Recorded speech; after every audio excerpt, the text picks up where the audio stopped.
Under 19 का fight शुरू होने वाला है और ये बच्चा लोग खेल लिया है।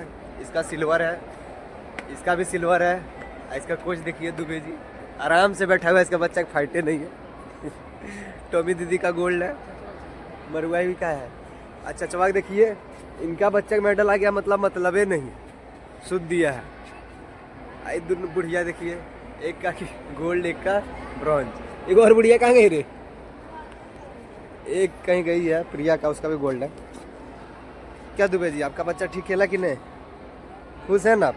तो पार्टी कहेंगे कब पता नहीं इस जन्म में। और आज 19 और 17 का बाकी है फाइट, बाकी बाद रिजल्ट तो मिल ही जाएगा।